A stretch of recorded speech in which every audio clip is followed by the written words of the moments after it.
Minuet 2 is the first of the pieces in Suzuki Book 1 that uses smooth slurs. In Minuet 1 we were introduced to the stop slur, so the very beginning went down, up, up. And we use that same bowing pattern in Minuet 2. But in bars 29 and 30 we get a smooth slur, so it sounds like.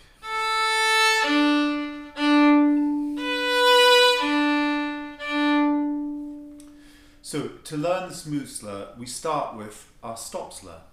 And we're going to divide the bow half, half, whole bow. So we go open A for half the bow, stop in the red sticker, go to the D string for half the bow, and then D all the way back to our green sticker. And then in the next one, we put Mr. 1 on the A string. We have to remember to keep Mr. 1 on the A string when we go over to the D string, and then whole bow. So we have A, D, D, 1 on A, D, D. When we cross the strings, it's the back of the hand that is leading us over to the D string. When we go from the D string back to the A string, it's the arm coming down. So let's try that together. So open A, half a bow, go. Open D, roll the bow over to the yellow sticker or top sticker, go. Whole bow. 1 on the A string, arm goes down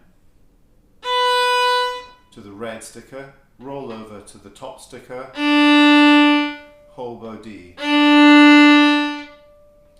Now all I have to do is change strings, or change from the A string note to the D string without stopping the bow, but I'm going to change on the same red sticker. So it goes open A, change, whole bow, 1 on A, change. And this is where we're introducing the idea of the string being rounded and the different levels that we can play on a string. We can play around a string. You can try it. If you play on the E string in particular, you can wobble your bow all around the string.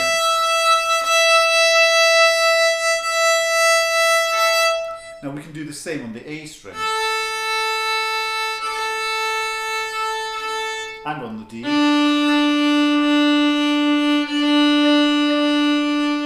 And on the G. So just spend some time and explore these different levels on a string. So if we go back to what we're trying to do here, when I'm playing the open A, I'm actually traveling on the bow. I'm traveling now over until I reach the D string level. A nice way of thinking about it is the center of the string, let's call it A. If I go closer to the D string with the bow, we call it A minus. When I touch the A, I'm probably touching on D plus, and then I can go right over to D or D minus. If I were traveling from the A string to the E string, and I started in the middle on A, I'd go to A plus, then E minus, E, E plus. So we have these little levels that we can think about when we're playing.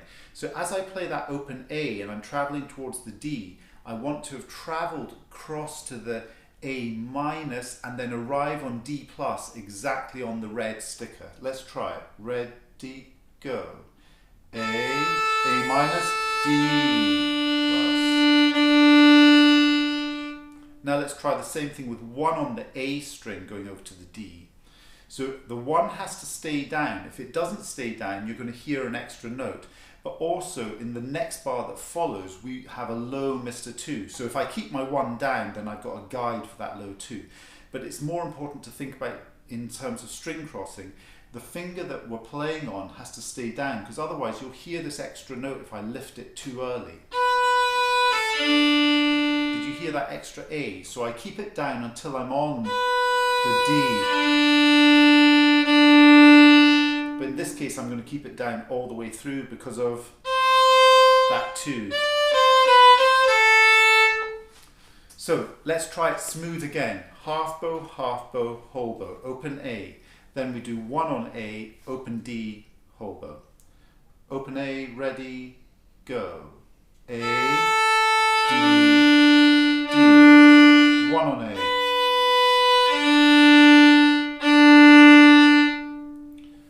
Now, when we've got control over that, we have to think about the shape of the phrase and the shape of the music.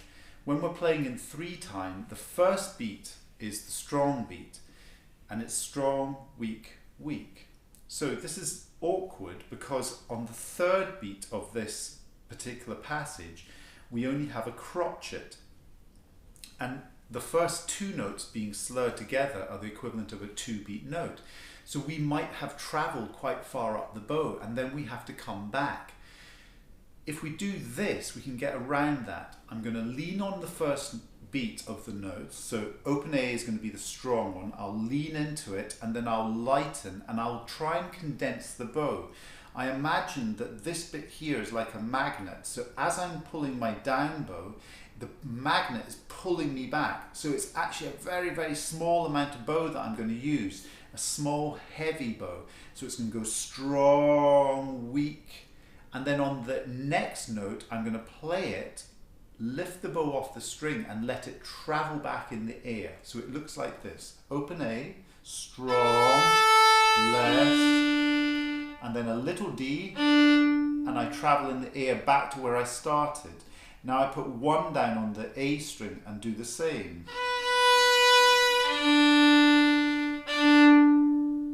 And you can see that I'm only using half a bow for that 2-beat note at the start, the crotchet slurred to the other crotchet. So let's just do it together. So A, D, D, lift and travel in the air, then place and play the next bar. Open A, go. A, D, D, travel. One on A, D, D, travel.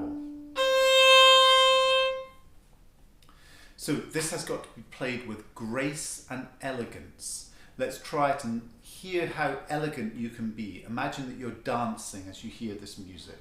Ready, go. A, D, D. One on A, D, D. And that's that 2-bar section.